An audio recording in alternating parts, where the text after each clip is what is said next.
RTC కార్మికులు అనేక సమరశీల పోరాటాలు చేసి తెలంగాణ ఉద్యమంలో ఆర్టీసీ కార్మికులను పోషించిన పాత్ర తెలంగాణ సమాజం ఎప్పటికీ మర్చిపోదని ఎంపీ ఈటెల రాజేందర్ అన్నారు. ఉమ్మడి రాష్ట్రంలో ఆర్టీసీ కార్మికులను ప్రభుత్వ ఉద్యోగులుగా గుర్తించాలని అనేక పోరాటాలు జరిగినాయని, కానీ అది నెరవేర్చలేదన్నారు.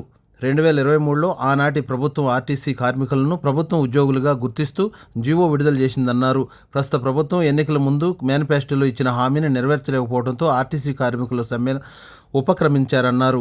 ఈ సమ్మెకు పూర్తి మద్దతు తెలియజేస్తున్నానని ఈటెల రాజేందర్ తెలిపారు. ఆర్టీసీ కార్మికులు అనేక సమరశీల పోరాటాలు చేసి అనేక హక్కులు కాపాడుకున్నారు, సమస్యలు పరిష్కరించుకున్నారు. తెలంగాణ ఉద్యమంలో ఆర్టీసీ పోషించిన పాత్ర యావత్ తెలంగాణ సమాజం అంతా కూడా ఇప్పటికి మర్చిపోదు. ఆనాడు ఉమ్మడి రాష్ట్రంలో ఆర్టీసీ కార్మికులని ప్రభుత్వ ఉద్యోగులుగా గుర్తించాలని, ప్రభుత్వ ఉద్యోగులుగా వాళ్ళని మార్చాలని చెప్పి ఆనాడు ప్రతిపాదన చేసిండు. కానీ అమలు కాలే. 2023లో ఆనాటి ప్రభుత్వం ఆర్టీసీ కార్మికులని ప్రభుత్వ ఉద్యోగులుగా పరిగణిస్తూ జీవో ఇవ్వడం కూడా జరిగింది. కానీ ఈనాటికి ఈ ప్రభుత్వం వచ్చిన తర్వాత వాళ్ళకు ఒక అపాయింటెడ్ డేట్ పెట్టుకొని, డేట్ ఏర్పాటు చేసుకొని ప్రభుత్వ ఉద్యోగులుగా వాళ్ళ కళ అయితే ఉందో సాకారమైందని చెప్పి భావించారు. కానీ అది కాకపోయేసరికి వెంకన్న గారి నాయకత్వంలో మరోసారి ఆర్టీసీలో ఉన్నటువంటి అన్ని కార్మిక సంఘాలు కలిసి ప్రభుత్వానికి అల్టిమేటం ఇచ్చి ఇవాళ సమ్మె చేస్తున్న విషయం యావత్ తెలంగాణ ప్రజానీకంలో ఇవాళ మళ్ళీ ఆలోచన వస్తూ ఉంది.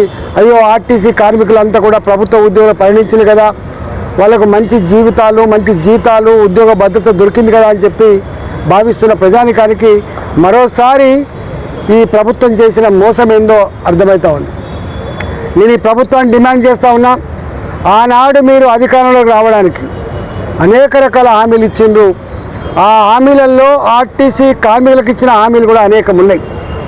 ఇవాళ మీరు ఒకనాడు తెలంగాణ వచ్చిన నాడు 58 నుంచి 60 వేల ఉద్యోగాలతో కలకల్లాడిన ఆర్టీసీ కోట్లాది మంది పేద ప్రజానీకానికి, లక్షలాది మంది పేద విద్యార్థులకు, లక్షలాది మంది పాలు అమ్ముకునే వాళ్లకు, కూరగాయలు అమ్ముకునే వాళ్లకు సహకారం అందించిన ఆర్టీసీ ఇవాళ రాను రాను 38,000 ఉద్యోగులు పడిపోయింది.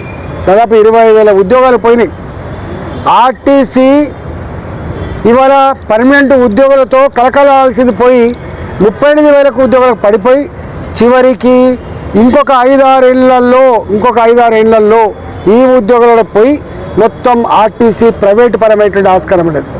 ఇవాళ పట్టణాలలో పొల్యూషన్ ఉండకూడదని చెప్పి ఎలక్ట్రికల్ బస్సులకి కేంద్ర ప్రభుత్వం సహకారం చేస్తూ ఉంటే, ఇవాళ అనేక రకాల ట్యాక్సెస్ ఎగ్జంప్షన్ ఇస్తూ ఉంటే, ఇవాళ ఆ బస్సులు ఆర్టీసీ కాకుండా ప్రైవేటు వ్యక్తులకు కట్టబెట్టి, పెద్ద పెద్దలకు కట్టబెట్టి, ఇవాళ ఆ బస్సులలో పనిచేసే వాళ్ళు ఎవరు కూడా ఆర్టీసీ కార్మికులు కాదు. ఆ బస్సులు కంట్రోల్ లేవు, ఆ కార్మికులు కంట్రోల్ లేరు. ఒక్క మాటలో చెప్పాలంటే పొమ్మలు లేక పొగబెట్టినట్టుగా ఈ ఎలక్ట్రికల్ బస్సుల పేరిట ఇవాళ బస్సులన్నీ కూడా ప్రైవేట్ పరం అవుతూ ఉన్నాయి.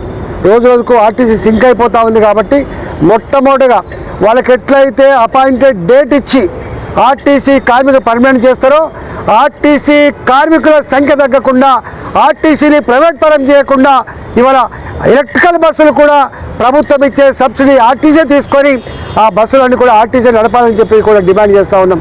కొన్ని రూట్లలో 58 రూపాయల కిలోమీటర్ అని చెప్పి ఇలా ఇవ్వడం వల్ల చివరికి ఆర్టీసీ మీద భారం పడి మళ్ళీ అప్పులో ఊబిలో కూరుకుపోయి ఇవాళ ఇది పూర్తిగా మునిగిపోయేటువంటి ఆస్కారం ఉంది. కాబట్టి ఇట్లాంటి పిచ్చి ప్రయత్నం ఇవాళ అలౌ చేయొద్దని చెప్పి డిమాండ్ చేస్తూ ఉన్నాం.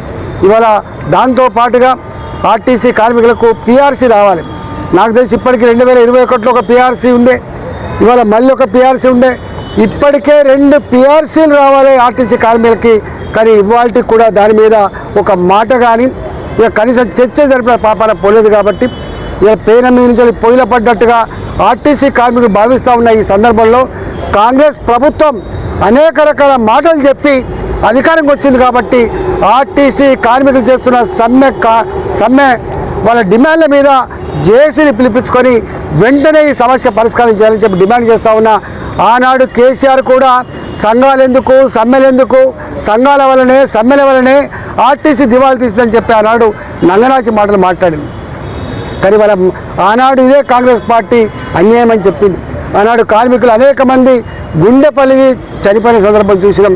రాజిరెడ్డి లాంటి వ్యక్తి కిరోసిన్ పెట్రోల్ పోసుకొని మంటల్లో మాడిపోయిన సందర్భం చూసినాం. శ్రీనివాసరెడ్డి గారు ఇట్లా ఆనాడు ఆర్టీసీ కార్మికులు వాళ్ళ మొత్తం జీవితాలను పణంగా పెట్టి సమ్మె చేస్తే సాధించుకున్నటువంటి ఇవాళ ఈ హక్కుల్ని ఈ ప్రభుత్వం నీరుగార్చే ప్రయత్నం చేస్తూ ఉంది. ఇది మంచిది కాదు. నేను మళ్ళీ డిమాండ్ చేస్తూ ఉన్నా, ఆర్టీసీతో పెట్టుకున్న కేసీఆర్కి ఏమైందో మీకు తెలుసు. ఇవాళ ఆర్టీసీతో గోక్కున్నాడు ఎవరు బాగుపడరు. ఆర్టీసీ కార్మికులు కేవలం 40,000 మంది కార్మికులని చెప్పి మీరు అనుకుంటున్నారు. కోట్లాది మంది ప్రజల జీవితాలతో పెనవేసుకున్న బంధం ఉన్న వాళ్ళు, ప్రజలతో సంబంధం ఉన్న వాళ్ళు ఆర్టీసీ కార్మికులు. కాబట్టి ఆర్టీసీ కార్మికులను వెంటనే, ఎందుకంటే ఆర్టీసీ కార్మికులు రిటైర్మెంట్ అయితే వాళ్ళకు పెన్షన్ కూడా చక్కగా రాదు.